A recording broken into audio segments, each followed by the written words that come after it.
হিসাববিজ্ঞান দ্বিতীয় পত্রের অষ্টম অধ্যায় মজুত পণ্যের হিসাবরক্ষণ পদ্ধতি বা অ্যাকাউন্টিং ফর ইনভেন্টরিজের আজকের এই বিশ্লেষণে সবাইকে স্বাগত জানাচ্ছি।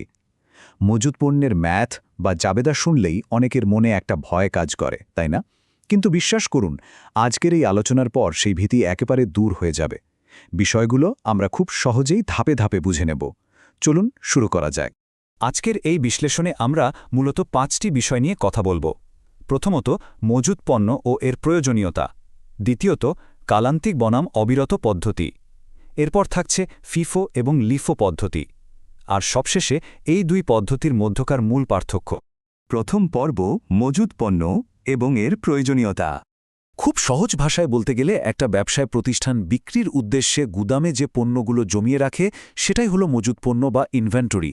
এটা কিন্তু ব্যবসার একটা চলতি সম্পদ। অ্যাকাউন্টিংয়ের ভাষায় হিসাব নিকাশ করার আগে এই কনসেপ্টটা ক্লিয়ার থাকা একেবারে মাস্ট, কারণ জিনিসটা আসলে কি সেটা না বুঝলে তো এর ভ্যালুয়েশন করা সম্ভব না, তাই না? এখন একটা প্রশ্ন আসতেই পারে, গুদামে পড়ে থাকা এই পণ্যগুলোর ট্র্যাক রাখা আসলে কতটা জরুরি? সত্যি বলতে এটা যে কোনো ব্যবসার একেবারে লাইফ ব্লাড বা প্রাণশক্তি। সমাপনী মজুদের সঠিক হিসাব ছাড়া ব্যবসার আসল নিট মুনাফা বের করা প্রায় অসম্ভব। তাছাড়া গুদাম থেকে যাতে কোনো পণ্য চুরি না হয় বা হারিয়ে না যায় সেটা নিশ্চিত করতেও এর কোনো বিকল্প নেই।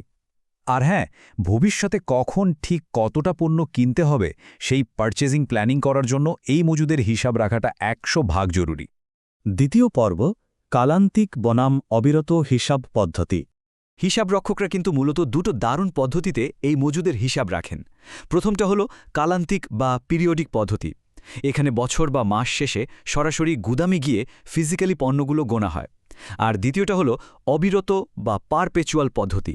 এটা বেশ ইন্টারেস্টিং। এখানে প্রতিটি পণ্য কেনা বা বেচার ঠিক পরপরই ইনস্ট্যান্টলি খাতা আপডেট করা হয়, অর্থাৎ লেনদেন হওয়ার সাথে সাথেই মজুদ পণ্য হিসাবটি ডেবিট বা ক্রেডিট হয়ে যায়। এই ম্যানুয়ালি হাতে গুনে গুনে কালান্তিক হিসাব করাটা কিন্তু বেশ ঝামেলার এবং প্রচুর সময় নষ্ট করে। কিন্তু আধুনিক যুগে এসে স্বয়ংক্রিয় অবিরত পদ্ধতির মাধ্যমে সফটওয়্যার বা সিস্টেম ব্যবহার করে খুব সহজেই এই কাজটা করা যাচ্ছে। একটা ক্লিক আর মুহূর্তের মধ্যেই সব ট্রানজ্যাকশন অটোমেটিক আপডেট হয়ে যায়।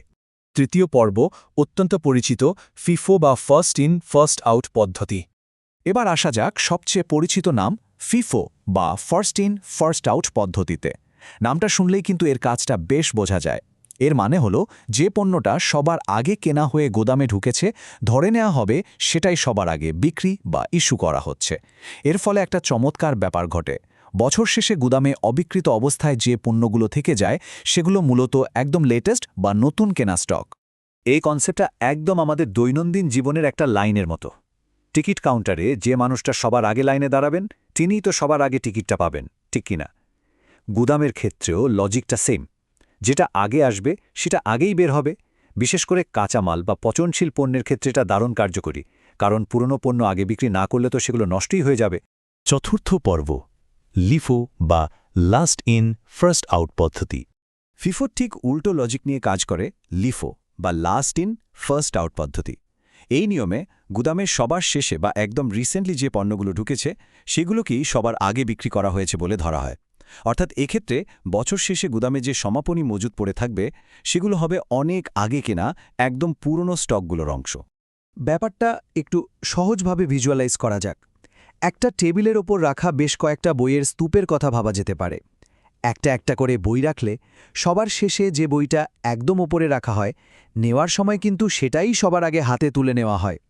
লিফো মেথডটাও ঠিক এই বইয়ের স্তূপের মতোই কাজ করে। সবার শেষের পণ্যটা সবার আগে আউট। কিন্তু এখানেই একটা বিরাট বড় প্রশ্ন চলে আসে। ইন্টারন্যাশনাল ফিনান্সিয়াল রিপোর্টিং স্ট্যান্ডার্ড বা IFRS কেন সারা পৃথিবীতে এই লিফো পদ্ধতিটার ওপর নিষেধাজ্ঞা জারি করেছে? গ্লোবাল স্ট্যান্ডার্ড অনুযায়ী IFRS-এর এই লিফো বাতিল করার পেছনে খুব সলিড কিছু কারণ আছে। যখন বাজারে সবকিছুর দাম বাড়তে থাকে, অর্থাৎ মুদ্রাস্ফীতির সময়, লিফো ব্যবহার করলে বেশি দামের নতুন কেনা পণ্যগুলো আগে বিক্রি দেখানো হয়। এর ফলে হয় কি, বিক্রিত পণ্যের ব্যয় অনেক বেশি দেখায় এবং ব্যবসার নিট মুনাফা আর্টিফিশিয়ালি কমে যায়। সহজ কথায়, ব্যবসার আসল অবস্থাটা লুকিয়ে শুধুমাত্র ট্যাক্স বা আয়করের টাকা বাঁচানোর জন্যই একটা সময় এই পদ্ধতিটার খুব অপব্যবহার হতো। আর ঠিক এই কারণেই এর ওপর এই নিষেধাজ্ঞা দেওয়া হয়েছে। পঞ্চম এবং শেষ পর্ব, ফিফো বনাম লিফো। এখন সবচেয়ে ইন্টারেস্টিং বিষয়টা দেখা যাক। বাজারে যখন দাম হু হু করে বাড়তে থাকে তখন এই দুটো পদ্ধতি কিভাবে ব্যবসার চেহারা বদলে দেয়। ফিফো পদ্ধতিতে বিক্রিত পণ্যের ব্যয় কম আসে, ফলে কাগজে কলমে মুনাফা বেশি দেখায় এবং ট্যাক্সও একটু বেশি দিতে হয়। আর অন্যদিকে লিফো ঠিক এর বিপরীত। এখানে বিক্রিত পণ্যের ব্যয় বেশি, মুনাফা কম, আর সেই সাথে ট্যাক্স দেওয়ার পরিমাণটাও কমে যায়। মানে দুই পদ্ধতিতে ফলাফলের একেবারে আকাশপাতাল তফাৎ। তো আজকের এই পুরো আলোচনা থেকে একটা বিষয় কিন্তু গভীরভাবে ভাবার মতো। বাজারে যদি জিনিসের দাম সবসময় বাড়তেই থাকে, তাহলে লিফো পদ্ধতি ট্যাক্স বাঁচাতে সাহায্য করে ঠিকই, কিন্তু আইএফআরএস আবার সেটাকে নিষিদ্ধ করেছে। ভবিষ্যতের একজন হিসাব বিজ্ঞানী হিসাবে কোন পদ্ধতিটি একটি ব্যবসার প্রকৃত আর্থিক অবস্থার সবচেয়ে স্বচ্ছ এবং সঠিক চিত্র তুলে ধরে বলে মনে হয়? এই প্রশ্নটা রেখে দিয়েই আজকের এই বিশ্লেষণ এখানেই শেষ করছি।